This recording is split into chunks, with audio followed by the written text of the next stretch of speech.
Un día habíamos comentado de que pues la función de onda de De Broglie debería entonces cumplir lo que sería una fase estacionaria, ¿verdad? Que para un valor de K aproximadamente cercano a K sub 0, la integral que tenemos aquí, ¿verdad? Sobre K, ¿verdad? Debería de tener pues una buena contribución o una contribución significativa. Si en este caso pues teníamos que la fase se cumplía la condición estacionaria, ¿verdad? Es decir, que la derivada de la fase debería de ser 0 cuando entonces se acerque a x sub 0, o que la función no debería de variar mucho. Entonces en base a eso se llegó a que pues en este caso podríamos representar la distancia que recorre la partícula en base a lo que es esta definición de la velocidad de grupo. Entonces ahora vamos a evaluar o vamos a comparar lo que sería esta función en t igual a 0, ¿verdad? Y vamos a llegar a algunas conclusiones acerca de cómo se relaciona con la función general y evaluada en ese tiempo. Entonces, bueno, tendríamos que para phi de x, 0, pues aquí nos quedaría la integral de dk por la función, ¿verdad? Phi de k por e a la i kx, ¿verdad? Eso sería para t igual a 0. Ahora, luego podemos evaluar esto, ¿verdad? La función en general, mediante lo que es la consideración, ¿verdad? Del término omega bajo la expansión en serie de Taylor, centrado en lo que es el valor K0, que es donde queremos la mayor contribución. Entonces, si generamos la serie, ¿verdad? De esa manera, nos queda todos estos términos. Y aquí nos quedaría entonces de omega sobre K evaluado en K0, más otros términos, ¿verdad? Que no vamos a considerar. Ahora, al ingresar esto en la función, entonces tenemos que la función de onda queda de esta manera. Por ejemplo, nos quedaría la función phi de k, nos quedaría entonces e a la i kx, y de ahí entonces la función omega, ¿verdad? Con la expansión que estamos viendo. Entonces quedaría vamos a ver, e a la menos i omega en k0, ¿verdad? Por t, y de ahí e a la menos i de k menos k0 por lo que sería entonces la derivada esta por t. Ok, entonces bueno, ¿qué podemos comparar de esto? Estamos integrando con respecto a k. Entonces podemos retirar aquellos valores que no dependan de ese parámetro k, porque pues básicamente serían una constante. Entonces entre ellas están estos términos. Entonces tendríamos e a la menos i k0 omega de k0 por t, más lo que sería i de pues i de k0 por el de omega sobre el dk evaluado en k0 por t. Todo esto, ¿verdad? Y de ahí la integral de dk, el phi de k, por lo que sería entonces la expresión e a la i por k multiplicado por x menos el db omega sobre dk en k0, perdón, multiplicado por t.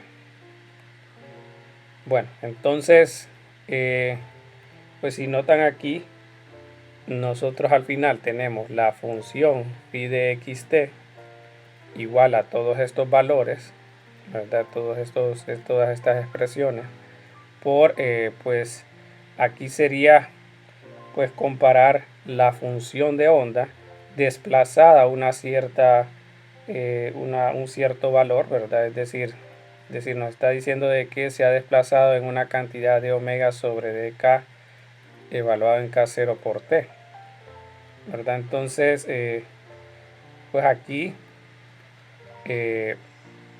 lo que tenemos es que, pues, si nosotros comparamos lo que es la magnitud, recuerden que este es un número complejo, si nosotros evaluamos la magnitud de todo esto, entonces esta parte de aquí al final nos va a dar 1, ¿verdad? Por las relaciones estas del módulo.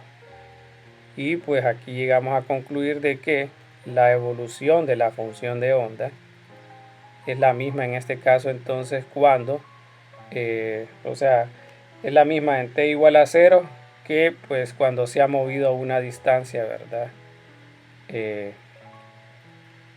Bueno, definida, ¿verdad? Entonces aquí lo que tenemos es que pues si en x igual a 0 tenemos nosotros un pico evaluado en k0, también va a ocurrir en un tiempo posterior.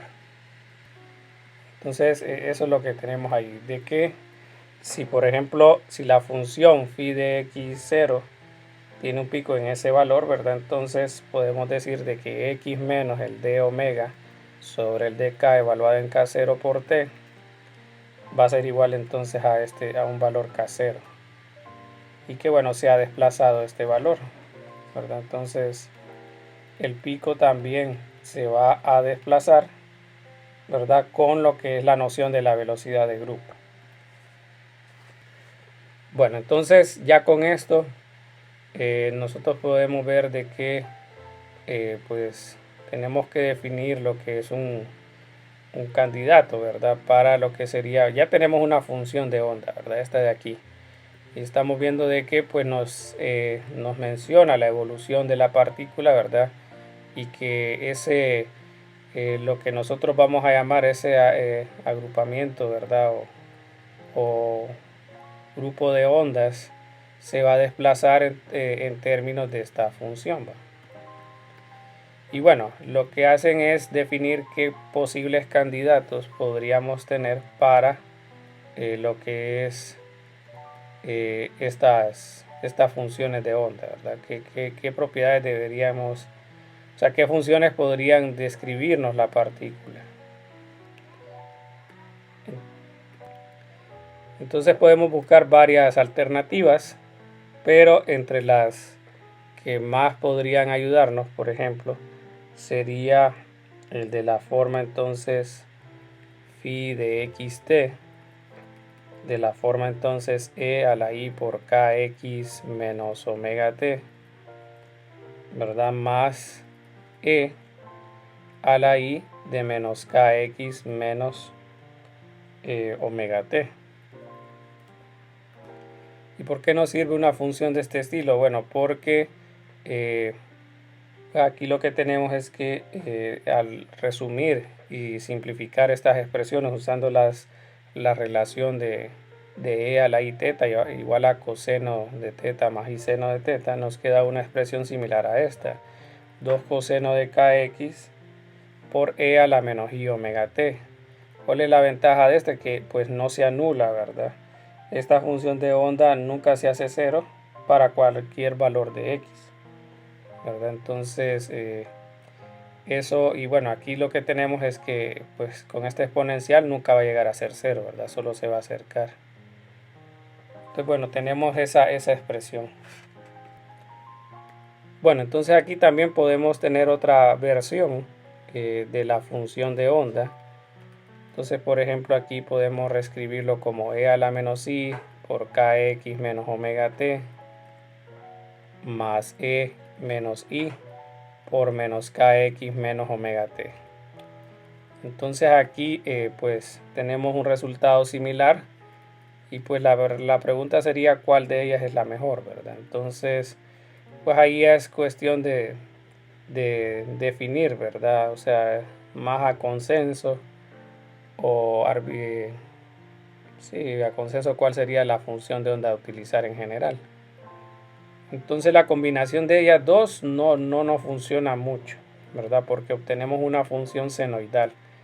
Entonces solo quedaría cuál de estas versiones utilizar, ¿verdad? Entonces se opta a definir entonces que la función de onda eh, a definir, ¿verdad? Para una partícula libre sería de esta forma. Y estaríamos diciendo entonces de que esa partícula tendría un momento de esta manera y una energía de esta forma. Entonces, bueno, a esa función en una variable, ¿verdad? Es la que vamos a decir entonces la función de onda para una partícula libre con estas características.